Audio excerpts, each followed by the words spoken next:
Thanks so much for your time. And I'm excited that you just got back from Spain, I guess is what you told me right before we went live. That is correct, man. Good to be here. Just got back from Sitges. First time in Spain, first time in Sitges. That was cool as hell. And let me tell you something.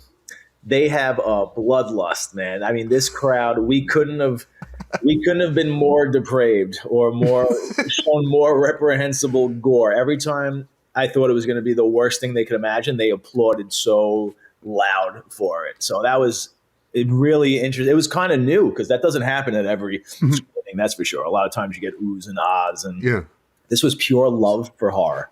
So first off, I wanted to congratulate you on the film. I thought it was a great companion to part two.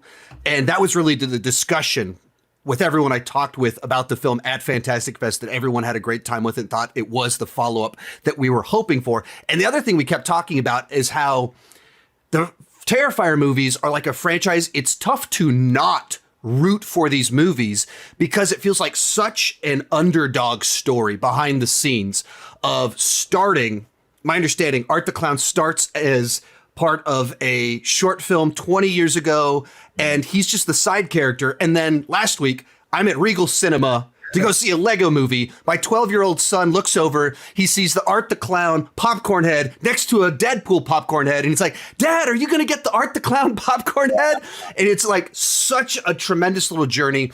And that's really what I wanted to talk with you about, is that journey from short film to wide release, Regal Cinema, popcorn head. What a tremendous journey. So I just kind of wanted to tackle that and celebrate that and share that story and kind of look at kind of how ideas grew and evolved and the process of making a micro budget film to a small budget film to a larger small budget film.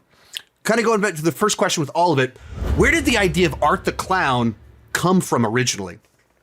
It started with I had just gotten out of high school, maybe a couple of years out of high school, didn't have money to go to film school, knew I wanted to be a makeup artist or a filmmaker, and I just wanted to create something that served as my calling card to show people what I could do within this genre. So I said, I gotta make a short film that I could submit to festivals where I could showcase the gore I can accomplish and some characters I can create. So what I was really doing was just grabbing traditional tropes, characters, like a clown, a demon, witch, just something I could maybe take and put my fresh spin on. I had this little idea of a clown, just very simplistic, very basic, a clown just getting on a bus in the middle of the night. There's just a woman there all alone, and he just starts harassing her, and it starts very sort of awkward and playful, and it gets progressively unnerving, and until eventually it's very sadistic and threatening, and he's trying to inject her with a needle. So I said, I'm going to use this to kick off this short film. And then it became a question of, what does my clown look like? How do I differentiate him from the most popular killer clown at the time, who was Tim Curry's Pennywise and arguably still is the king of killer clowns? So that's one of the reasons why Art is very basic. I didn't want him to have any colors, so he's just black and white. I didn't want him to have a bulbous red nose or the red wig. He doesn't speak because, Pennywise is the verbal sort of jokester. So that's when I decided I'll make him more like the silent killers, like Michael Myers, or Jason, which is a little creepier. And also, doing practical effects and wanting to make him more of a character, I sculpted this prosthetic for him. So he had the pointed chin, pointed nose. I wanted to inject some of that imagery of a witch or the devil into him. And it was, he's in the short film for maybe the first 4 or 5 minutes. And everybody who saw that short film, they just kept coming up to me and saying, dude, where did that clown come from? Like, what is his deal? He's so cool. He's so creepy. I need to see more of that character. And I just got that across the board. That was kind of my follow-up question. When did you realize Art the Clown was he was the star. He was the breakout that had that it potential that, of course, we've seen over the last several years? Yeah, it wasn't quite in that first short film. What I did know is he looked visually striking on set. And I was like, oh, you have that moment when you first see him. And then just seeing how creepy he could be just sitting there, we'll get into it later. But once David Howard Thornton took on the role, he became much more animated, much more theatrical, so much more life in the character. Originally, he was much more stoic, so to speak, just much creepier, and just the silent, just sitting there smiling, very creepy. So it was more just getting the image of what Art the Clown is, and I just knew he worked on that level, and I really just liked the way the character looked. But everybody just kept saying, you have to make more things with that character. He's too cool. There's too much potential there. So then I said, all right, I'm going to make another short film with this character, 20 minutes, focus solely on this character now. And I said, but where do we take him from here? I grew up absolutely idolizing the slashers. Michael Myers, Jason, Leatherface, the usual suspects, Freddy, of course. So I said, I'm going to make him a slasher, and I'm going to try and make him like a really graphic, nasty slasher, because I do the special effects, and I could try and push the boundaries of what I could show, just put really exploitative, sort of shocking imagery that'll get people talking, because I was always trying to put things into my short films that would grab people's attention, because you're up against everybody who wants to be a filmmaker, and how are they going to find your stuff and not look at somebody else's stuff? You need something that's going to stand out. And that's what I keep telling lots of aspiring filmmakers who come up to me today asking for advice. I say, make something that's really going to stand out and people are going to remember it. So that's what I did. Sorry. Well, it's, even in the YouTube space, that's what people always are. What do I do? Do I just copy what you're doing? No, that's the worst thing you can do. Don't copy your influences. Have influences, but you have to stand out and have something that people remember after they watch your video, or in your case, your movie, your character. 100%. And I say, shamefully so. I mean, I was putting crazy stuff in the short films, like really nasty stuff, vulgar, offensive stuff. But by design, it was like you really wanted to separate yourself. You really wanted it to stand out. And it did. I mean, that worked. You can call it whatever, a dirty trick or something. But that stuff sticks with people. Especially. Well, I watched All Hallows Eve this morning because I hadn't seen it before. So I know exactly what you're talking about. Like, whoa, this really goes for it.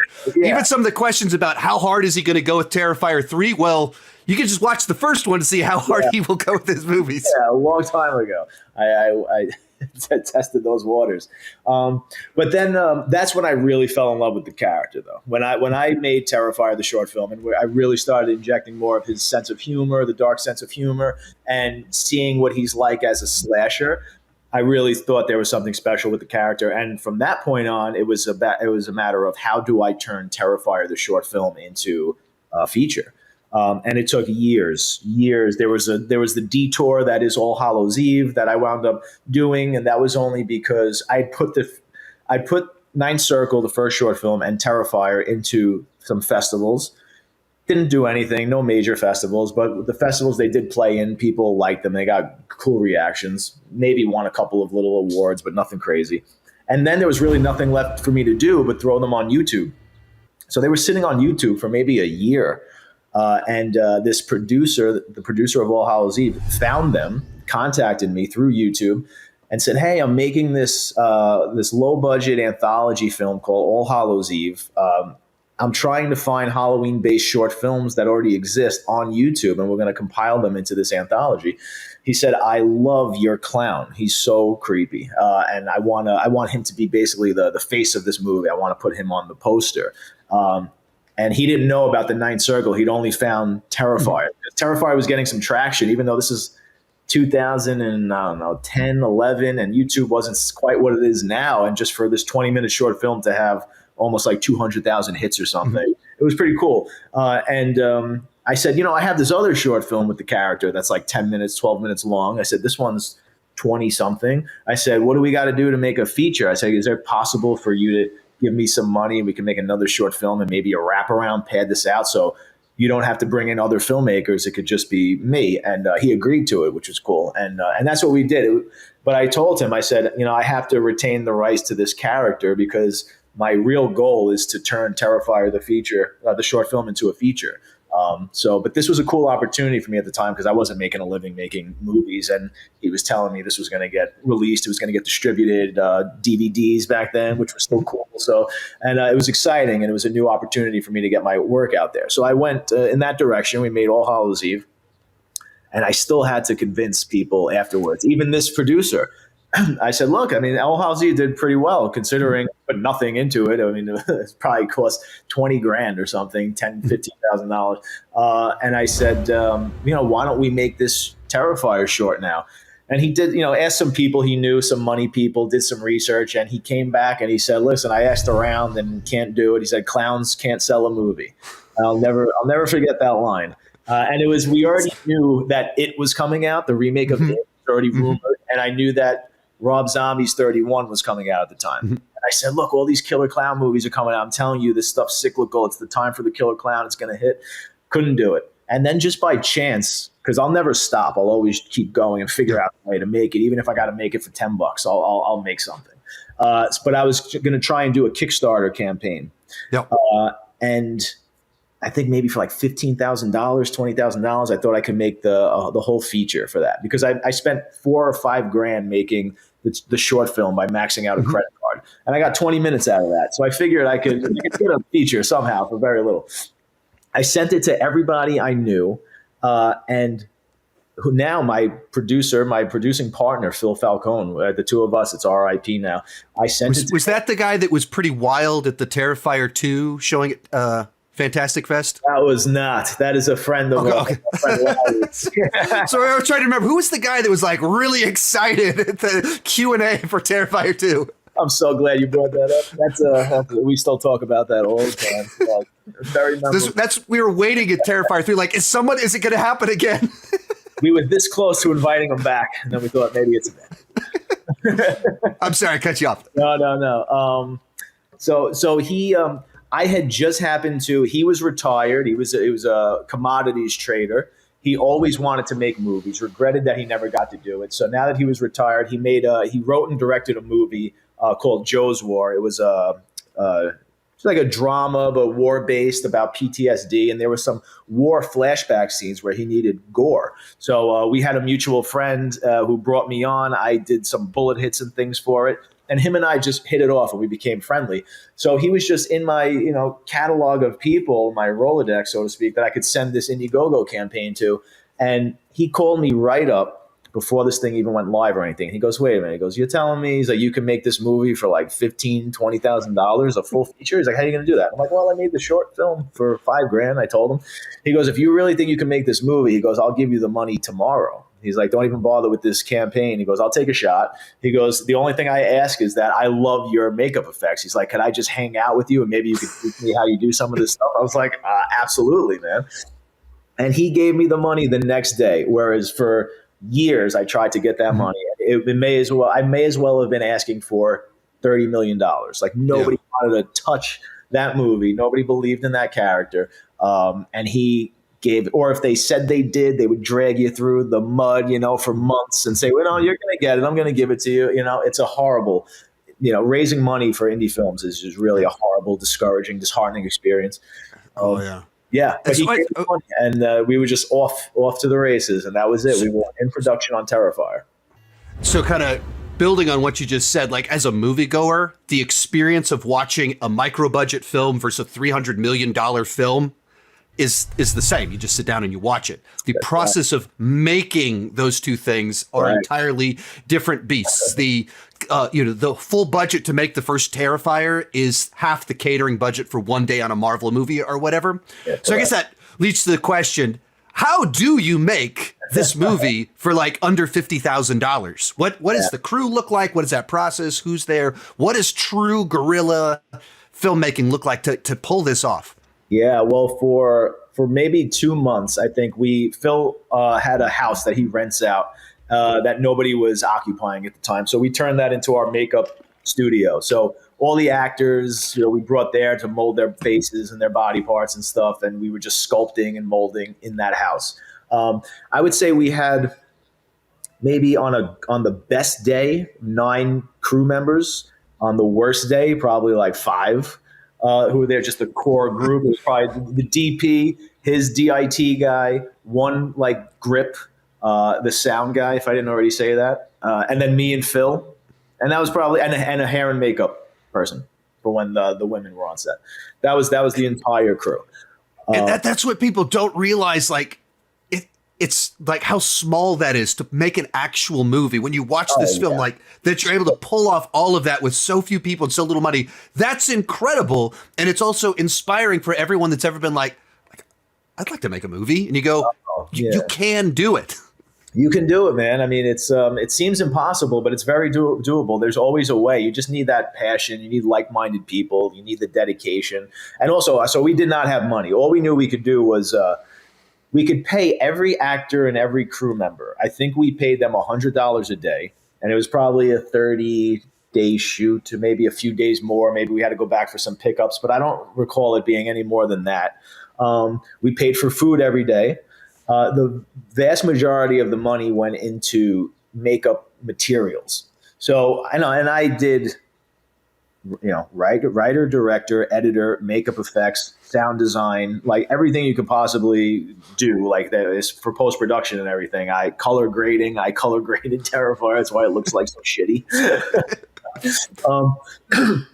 So I didn't take a salary. Phil didn't take a salary. My DP George didn't take a salary, and he brought in the camera that he owned, the equipment, all the lighting. So that's how we got all that for free. And we just said, if this ever makes money, we'll split all the profits on the back end. So that was the deal. That was the sacrifice that we made. And that's pretty much where all the money went. Then there were some props and things or whatever else you got to do. But the entire movie wound up costing about $55,000 at the end of the day, like after post-production. And we ran into maybe some other legal things that you got to do, and E&O insurance, like shit like that, all the shitty business end stuff. And then, so that's how we made it, just legit Evil Dead Sam Raimi style guerrilla filmmaking on that one.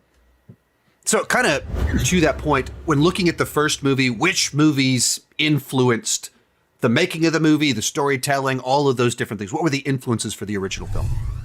Oh boy, so many, man, so many. I mean, I grew up consuming these movies. That's what I'm so proud of and grateful for, how Terrifier is connected with people, because and people, a lot of people at this point, even like the interviews that I do and people I meet at conventions, everybody says like, oh, you've created an icon. I love hearing that. You'll never hear me say that, call Art the Clown an icon. I think that word gets thrown out too easily. And I think we have to see where he is in maybe like 15 years. And if he still has legs, I mean, time is going to tell if your character really stands the test of time. But I'm so grateful for how popular he is right now. He's definitely, within the last 3 months, he's reached a new level of popularity, which is absolutely mind-blowing. It's very surreal to me. Damn it, I just got sidetracked. What were we talking about before that? Influences on the film. But like, even to what you're saying, my 12-year-old son, who's the edgy movie killer for him? It's not Michael Myers, because Michael Myers is in Fortnite. Like, all these other characters are in Fortnite, so some of the edge is taken off. So who's the edgy, like the person that feels like, oh, I'm not supposed to watch that. Dad, can I watch this movie? It's Art the Clown. Like, he's taken that spot of, all of those killers from slashers from the 80s and 90s when me and you were growing up. Well, that's the thing. That's what I meant to say. I'm happy about this, grateful, because it all came from a genuine place as a fan, from a kid who would watch these from the time he was 4 years old.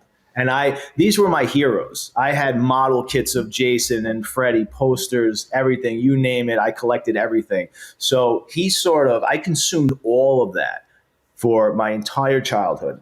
And I feel like he was just organically birthed back out. And this is kind of me just giving back. He's like a love letter to all of those characters. There's a little homage to each one of them is somewhere in there, baked in there, with his personality, sort of the dark humor of Freddy, the silent stalker slasher like Jason and Michael Myers. He's more gritty like Leatherface, clown, clearly Pennywise. So there's so many things I was paying homage to. Visually, there's like a little bit of Dario Argento, believe it or not, in the first Terrifier. I was being very bold with splashes of colors. Like there's like this teal that we had through the whole movie. And that was really because I have such a love for Suspiria and the look of Suspiria. So certainly that inspired the tone. Maniac, because Tom Savini's my hero, perhaps the biggest inspiration, my biggest influence. Because when I was 8, I discovered what a makeup artist was through his documentary Scream Greats. And I saw that he created Jason. I was like, oh, somebody creates the monsters. Like, I was obsessed with monsters, and it was like, now you can make them too. I was like, I want to start making monsters. So that's how he's the guy. He's the guy. Like, you think how many makeup artists are a celebrity in and of itself? And like, he's the one that's like, that you want to get your picture taken with the makeup artist at the horror festival. It's him. It's true. He's like the rock star makeup artist, which is pretty awesome. I mean, he's an awesome actor too. That's like, it separates him from the other makeup artist. He's a Renaissance man. He's a director, writer, actor. His Night of the Living Dead remake. People are finally really celebrating how awesome Night of the Living Dead 90 is. It's one of my favorite zombie movies. It's so good. And he's in Terrifier 3. So that was one of the got a little cameo, but that was one of the coolest full circle moments for me is to suddenly have your idol, right, who's in essence responsible for the reason I'm talking to you right now on some level, and to have him in the movie, it was so freaking cool. So freaking cool.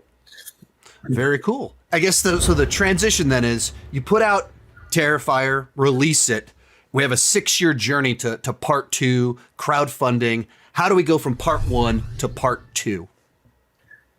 Yeah, so now it became let's try this Indiegogo campaign thing again, because now I know that the audience has grown, and we might be able to raise like the same budget, like $50,000 to make a part 2, which was the audacity to even think I could have made that movie for $50,000. It was insane because I never write with a budget in mind. I just write as if I have unlimited funds and I'm writing Star Wars. Like, it doesn't matter. It's like write the movie in your head and then figure out what's plausible, what's could be reality. So maybe pause right there. So before you started doing the crowdfunding, you had the script and the lore in mind. So maybe pause right there because I talked about to you a little bit on the red carpet for the movie, but that expansion of the lore and it gets mythological and all of that is one of the things I just loved about part 2 and then continues in part 3. Where did that kind of idea to take it from like a real small scale to this big, almost like epic? I mean, she's dressed as a Valkyrie like the whole movie with a magic dagger. Yeah, it's very, very comic book level part 2. It went a very tonally different direction. For one, because I really love the sword and sorcery genre from the 80s, like Conan and Beastmaster, Red Sonja, Excalibur. Those are some of my favorite movies.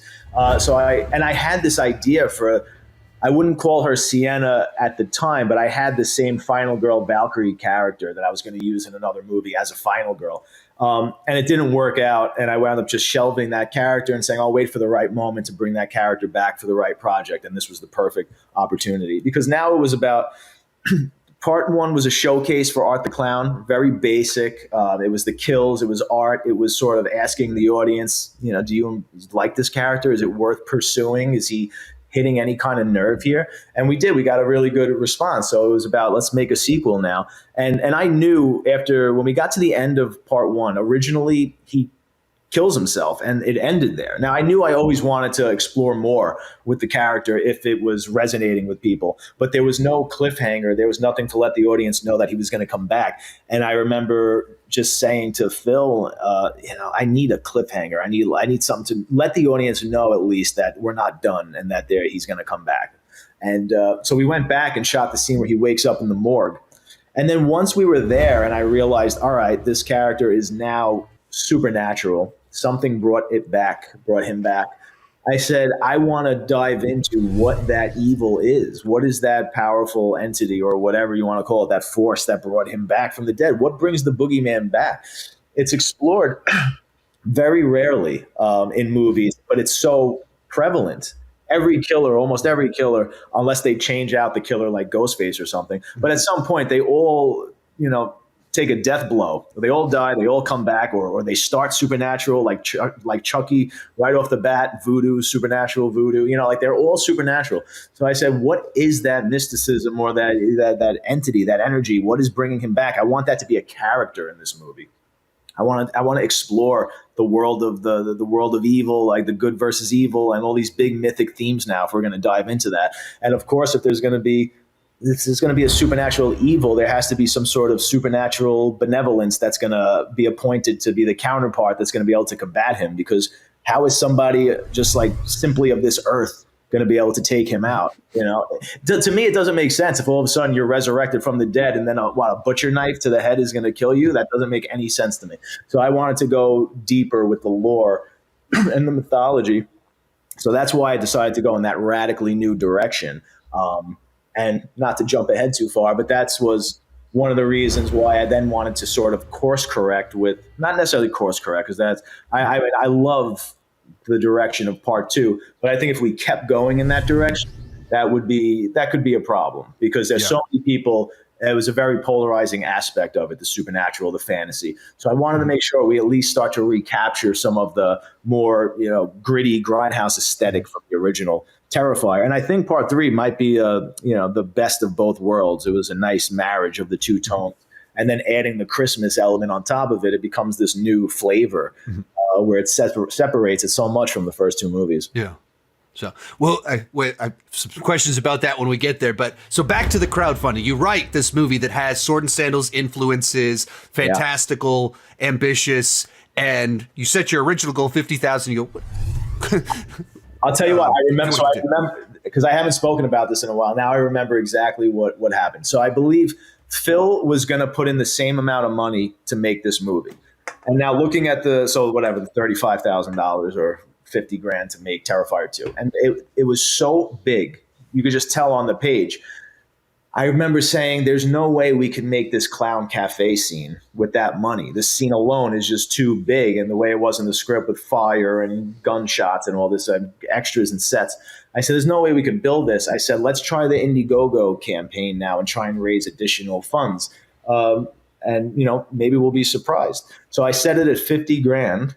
And within a day, I think we hit $250,000 or $220,000, which we underestimated the fan base and what we actually had.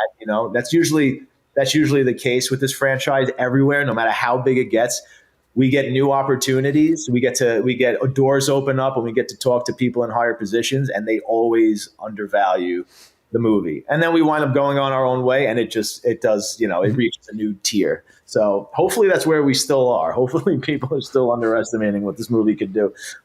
But thank God, because if the fans didn't come through with that Indiegogo campaign, we would have never been able to make the movie that you see, because we were never going to be able to make it for $50,000. Yeah. It wound up costing, it was over $250,000, or maybe close to $300,000 Terrifier 2. Because you got to take into account too, a lot of that Indiegogo money, like some of it goes away, and then you have to ship out all those things, and you don't get all that money. So, but again, we would have had to cut out so many more things if we didn't get that Indiegogo money, for sure. So, testament to the fan base, it really is. Well, and kind of to what I mentioned at the beginning, Terrifier just has one of these, the nature of it, you feel like you're a part of the movement. Like putting out a positive review coming out of Fantastic Foes, like, yeah, I'm doing my part to help this thing succeed. Yeah. And that seems like it's always kind of had that flavor to it, whether crowdfunding or just the way that, when Terrifier 2 comes out, was it only supposed to be one day, one weekend that it played, and then it kept playing and playing and playing? I think so. I think it was one weekend on a handful of screens, and it did so well. It surprised everybody. And so I think it dipped then because we weren't prepared to keep it into the theaters. So after that initial weekend, there was a bit of a scramble, like from Monday to Thursday, to try and secure more screens and get it back on. And then when it hit the following weekend, then it was just really off to the races, because within that time, people were talk shows were bringing it up. Stephen King was tweeting about it. Howard Stern was talking about it. So it was reaching the mainstream, and everybody was saying, what is this new indie horror film that has people passing out and throwing up in the theater? And it became almost like a dare to go see this movie. Right. So, and then by the time we got it back in the theaters, it was doing incredible, every weekend or whatever. It was making more and more money. It was a really, really exciting time, a really exciting experience for the whole cast and crew. Just as a movie fan, someone watching movies, that I was brand new to the world of Terrifier. I watched the first movie 2 days before I watched Terrifier 2 at Fantastic Fest. And just as someone new to the whole thing, it's exciting as someone that likes movies to see something just take off because people are connecting with it. And it's interesting, and it feels dangerous, and it's edgy again in a way that most horror movies just don't. We're desensitized or whatever, and this felt exciting. Can you sit through the bedroom scene? Can you make it through it? It had that buzz to it. It felt like a challenge, and it was just exciting to watch it grow organically. That's what I love, and I always keep saying it's organic. We've never had marketing or money to push this movie. We still don't. We still can't get. I mean, like I think it's digital Photoshop pictures of it in Times Square. I wanted real billboards in Times Square. Like we still don't have that money to do it. And all this stuff coming out now, like still the new reports, 11 walkouts in the UK, and the people that just passed out, the 2 people that just passed out in the Australian screening. Like that's legit. Like this right. This other podcaster, Spooky Astronauts, she goes, her name's Emma. I don't know if you know her or not. Yeah, I mean, like she's made reviews on these movies before. I believe she really enjoyed part 1. Part 2, we kind of lost her. So she still wanted to check out part 3, and she's making this video talking to her fans or her followers saying, I'm going to go watch this, and all these things about the movie making people pass out and faint. She's like, I've never seen that. I don't know if that's true or anything. And then she goes and sees the movie, comes back, and she's like, I can't believe I'm about to say this, but I literally just witnessed 2 people pass out watching this movie. And that's Terrifier. Like Terrifier is true, organic. I always try and tell people those are real accounts. We did not do that as a marketing ploy. I mean, you see the movie. I mean, we're not expecting diehard horror fans to see it and pass out. Right. You got to understand, there's a lot of people who are just casual moviegoers who just go and check out horror movies, or they want to test themselves and see if they can, or their friend drags them to it, and that person. Or I believe that a lot of people probably go in high on edibles, on shrooms, not knowing what the hell they're in for. And then an hour into the movie, you get hit with the bedroom scene and you're tripping. Yeah, forget it. There's a great chance you're going to throw up or faint. So it's very possible. That's right. I was at Terrifier 2, Cody Leach. I was sitting next to him. He ordered, I guess, Mexican street popcorn, which has like stuff in it. It's slimy. So we're eating that, and I'm eating it. We gets to the bedroom scene. I was like, this was not a good idea, Cody. What are you doing to me? It's just one of those things, like the most intense scene I've seen in a movie. And it's to what you talked about at the beginning. That's what people talk about. That's the litmus test, even for part 3. Is there a kill as intense as that one? It cut through all of the noise and became the standard by which people compare intensity of horror film scenes. Yeah. And going back to part 1, when I was writing the script, in my head, I'm saying, why is a horror fan going to watch my $35,000 horror movie that they've never heard of when they can go watch the biggest, newest $20 million Hollywood movie? I said, I have to put things in this that Hollywood is not allowed to show. That'll get people talking. And I wrote the hacksaw scene, and I said, even when people read it, like David read it, and he goes, "You're not going to really show that, are you?" And I said, "I'm going to show everything we could possibly imagine." and we did, and that's what people talk about. I mean, they probably wouldn't be allowed to show like that shot of the hacksaw going through the ass crack, or like those little moments like that. Like who knows? But certainly it stood out, and it left an impression. And then it became, how are you possibly going to top that? Everyone who would come up to us would say, "What are you going to do? How are you going to top that? Where do you go from there?" And it's getting harder and harder as we go, because now there's more eyes on it. Terrifier 2 came more out of nowhere. So a lot of people went in not knowing, having even seen Terrifier 1. A lot of people just walked in. It's kind of me. Yeah. And so then they were really taken by surprise.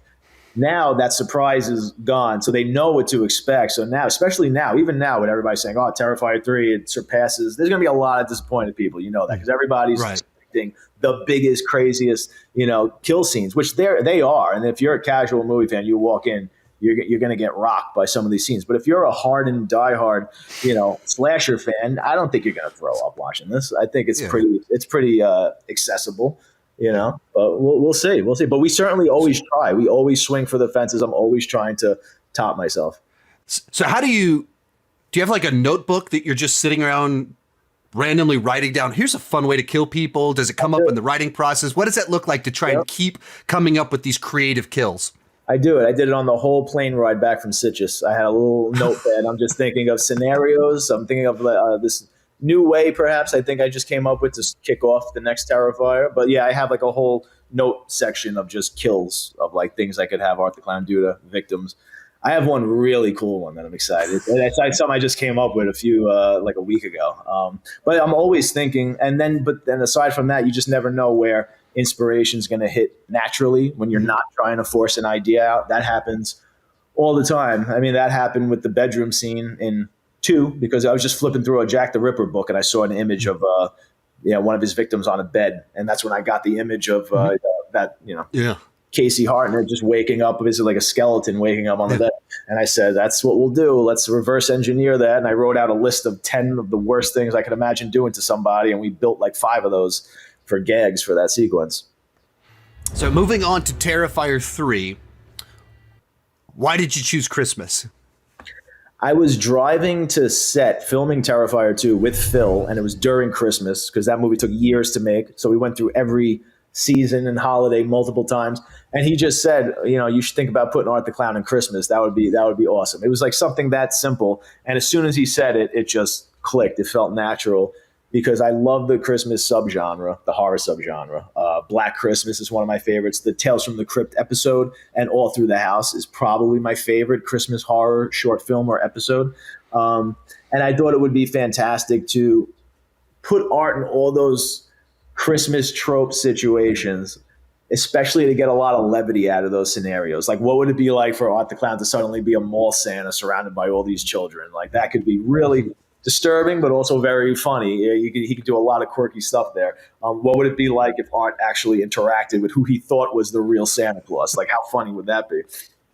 And then it's also, it's such a joyous, wholesome, family-oriented holiday. It's holy. So I thought everything Art the Clown's not. So then to bring that character into that, it's perfect. He's going to make the blasphemy out of the entire season. So it just seemed right. It didn't seem forced to me, and I wanted to incorporate a new flavor. And he doesn't have to be restricted to any one holiday or any one setting. I think he could work in any situation, really. Well, I thought this one is probably seems weird to say, but a meaner and less playful film than part 2. But the Christmas spirit to it and all those tropes, everything you just said, it's ways that it counterbalances so that it has the fun and the humor, but in a different way than part 2. So it doesn't feel like a rehash. It keeps it fresh and new. And without wanting to spoil kills, it provides a number of really fun, really sick, twisted kills. There is one kill that's very over the top, very fantastical, so to speak. And it was a little risky, but when I was writing the script, I was like, there's no sort of holiday themed kills or holiday based kills in this. I need to do something that screams Christmas. So without going into spoilers, it's a fun kill. It's the most fun kill in the movie, I would assume. I think it is. But I'm glad you think it's the meanest one, because that was by design, and I've been saying that for a year before I started writing it. My intention was to make this one the darkest and the most sort of sinister, because especially with the opening 10 minutes, I wanted to reintroduce Art the Clown to the audience as if they never met him before, because everybody gets very comfortable with the killer. Mm-hmm. When I was a kid and I'm watching Halloween, Friday the 13th, part 4, 5, 6, you're rooting for Jason. You're going there to see Jason kill as many people as possible. The highest body count. He's the star. He's the hero, which is great. But I wanted it to be as if you're not so comfortable with Art the Clown, and like he by reintroducing him, he's more unsettling than ever. I mean, he's crueler, more sadistic, where you're left being like, I don't know how I feel about this character right now. He's still pretty right. Dark and unpredictable. But then, then we win you back over when we start incorporating the levity and that playfulness. But we held back on the playfulness in the opening of the movie as much as we could, because I wanted to instill that sort of depravity as much as we could. I mean, it very much sets up traditional Christmas spirit, and then it goes dark very quickly. I only have you for a few more minutes, but wanted to touch on just a little bit the shift in budget production, where we started out, you literally did everything. The credits are your name and then the actors. And then for this movie, you can hire a crew to do some things. How does that change the whole process of making the film? It's wonderful. I mean, there's pros and cons for sure, but in order to properly make a movie, you need people. You need, especially like these movies they're involved. Like the set pieces are big. It would have been great to have this many people on Terrifier 2, because the fact that we did, and it took us years to make that movie, even though we got hit with COVID and that set us back maybe like 5 months or so. But I mean, it still would have taken years to make that, just because Phil and I basically did all the special effects ourselves. So now I could hire a legit Hollywood makeup team. So we got Christian Tinsley, this guy's responsible for Passion of the Christ, No Country for Old Men, Renfield, Westworld. He did a season of American Horror Story, like cream of the crop. from Passion of the Christ to Terrifier 3. That's wild. Right? Isn't that crazy? And I mean, I'm just going to say to your audience, major spoiler alert. The same guy who designed the Crown of Thorns in Passion of the Christ designed the Crown of Thorns that we use in Terrifier 3. So I thought that was the coolest thing ever. All right, spoiler alert over. So that was amazing. But I mean, now you're bringing on these artists who are at top tier, and you just feel so secure with what they're building, and their skills are just on another level. So I don't mind handing over the reins for them to come in, because now I'm able to spend more time working with my actors during the day instead of being pulled away to the makeup room and putting Dave in makeup or hooking blood pumps up or dealing with fake limbs. So I could focus with my actors. I could focus more with my DP when we're setting up shots, and my production design, like all those other little things that get sacrificed because you're getting spread too thin when you're doing that many things on your own. So that was lovely. The other end of it, you've hired so many more people, so you're still getting pulled in so many different directions. There's way more questions that I had to answer all day long. We were set with a very sort of rigid schedule that we could not depart from. So that was another thing. Like once the train left the station, we couldn't stop production. Like we were going and money's just burning. So that was intense. Like we shot this so quickly. The whole turnaround was so quick. I basically had a year to write the script, shoot the movie, edit the movie, which is no way to make a movie. You should really just focus on writing the script, have it, be secure with it, and then go into production. So that was super intense. And we also had unions breathing down our neck for the first time ever, where we had to obey by every possible rule, even more so than other productions, because I think we were the new kids on the block, and they wanted to set an example. And it was intense. Like they were making it very difficult for us, where we could have been shut down any day. Every day we went to set, we thought we could be shut down this day. So it was that was a whole nother added layer of tension that I didn't enjoy, and it's not good for creativity. But we got through it. So yeah, pros and cons, and I think this movie has the best performances, and it's the best looking. I don't think that's debatable. I think it's always going to be subjective as to whether you think it's the best movie. There's still so many people who love Terrifier, the original, the best. They just love the simplistic, gritty stalk and slash. They think that's it. That's the magic formula. People who absolutely adore Terrifier 2. I mean, the Terrifier 2 is the reason why it became so popular. But there was such a great departure from that simplistic grindhouse vibe that we lost some people there. And now this one's sort of a mesh of both of those. And you have the Christmas setting now. So they all have a distinct tone. So you never know which one. It could be anybody's favorite. They're all pretty different. As a point of reference, we said best day on the first movie had 9 crew members. What does average day look like on number of crew members for this film, just to show the growth? Oh my gosh. I couldn't even tell you. I feel like there were some days where we had like 50 people on set. Just stand. I don't even know what half of them were doing. Right.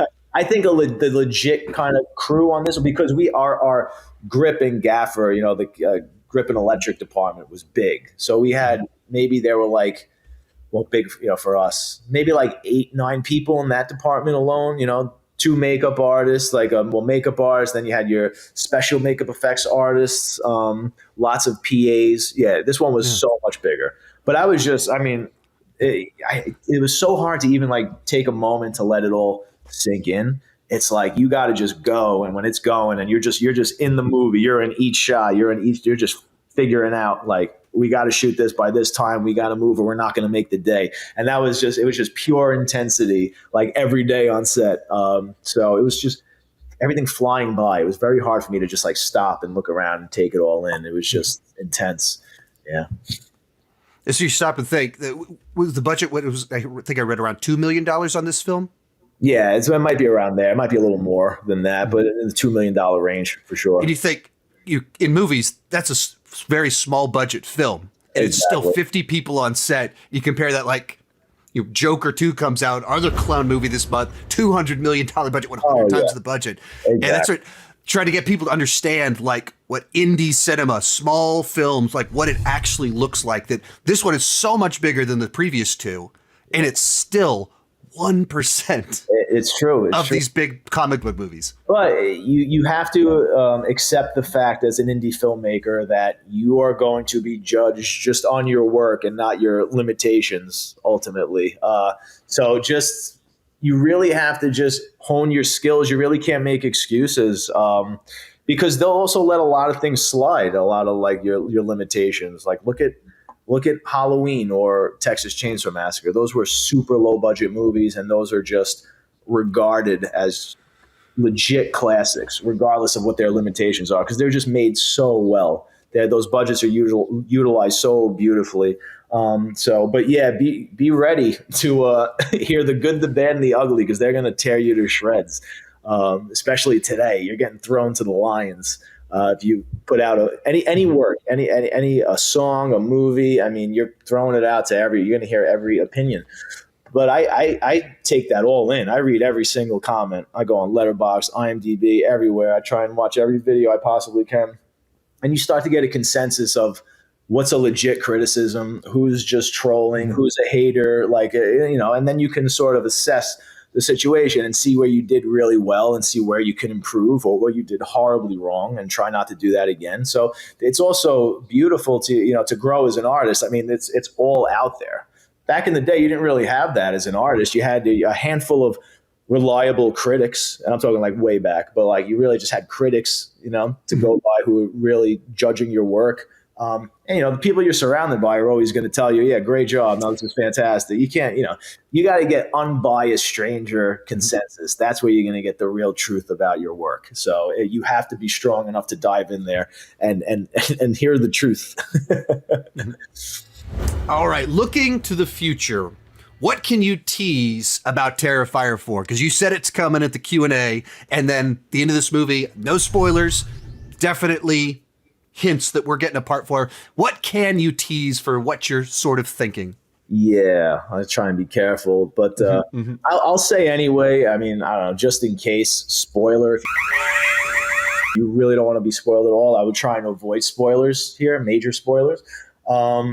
But as you can see, I mean, we leave with like you said, it's a huge cliffhanger. This is sort of our Empire Strikes Back chapter where every character is left absolutely at their darkest, basically their lowest. And Sienna is sort of left in a predicament where she has to try and figure out a way how to rescue this other character. So that's going to be one of the interesting things to explore moving forward. And when I wrote part 2, I knew almost immediately where I was going to end this saga, this journey between Art the Clown and Sienna, which is great and very comforting, because the worst thing could be if you're just meandering and trying to figure out where it's going to go without any clear direction, and that could be a recipe for disaster.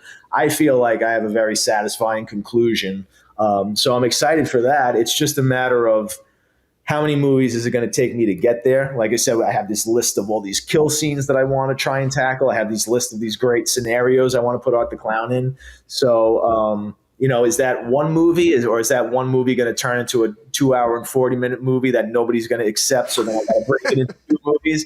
We'll see. But I can't. I really can't imagine going past two more movies to tell this Sienna Art the Clown saga. But that doesn't mean that Art can never return, because the key is that we've opened the door to the supernatural.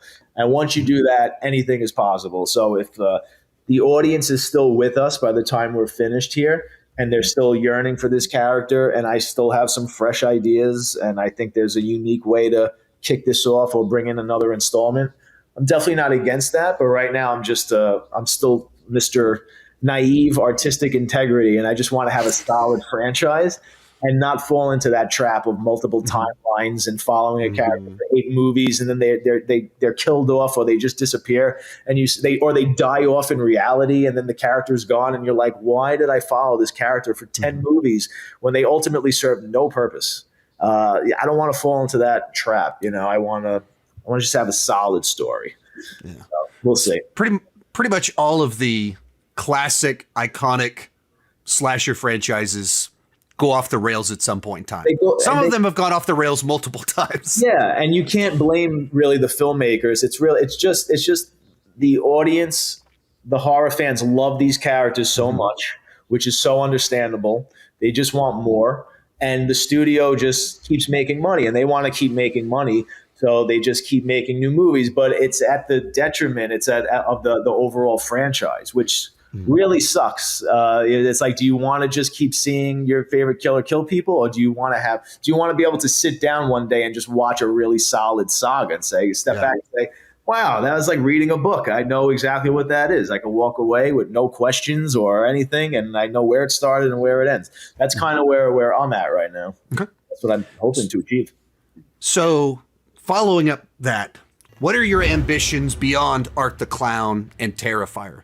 What else would you love to do? And along those same lines, is there any of the big major franchises, horror franchises, that they reached out to you? Would you want to work for a big studio playing their games? Would that be exciting, or would that be too limiting? What is next after Terrifier? Yeah, no, I would love to work with the studios. I just didn't think it was right for Terrifier.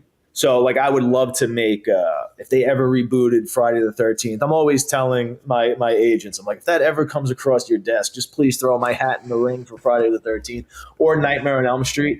Believe it or not, as much as I love Halloween, and Halloween might be my favorite, I don't really know what else you can bring to that franchise. Right. It's like you've had the really gritty Rob Zombie version. Then the newer one was kind of a mesh between the Rob Zombie and the originals. It's a little tamer than the Rob Zombie one. So it's like they kind of like tried everything they possibly could. I do feel like I could do something fresh with Friday the 13th and Nightmare on Elm Street.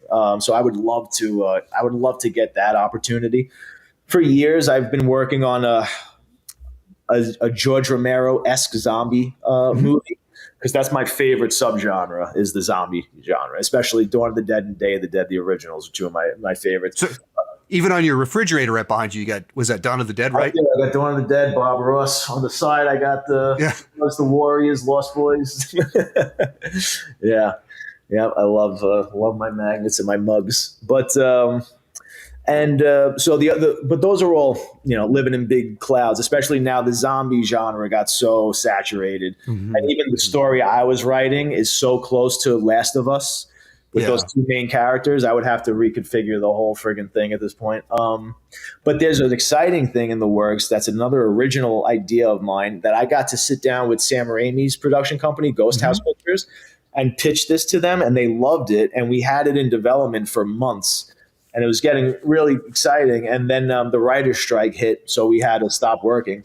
And that's when I was like, all right, well, I don't know how long this is going to last, but I don't have anybody to answer to with Terrifier 3, so I'm just going to write Terrifier 3, and that's what I did.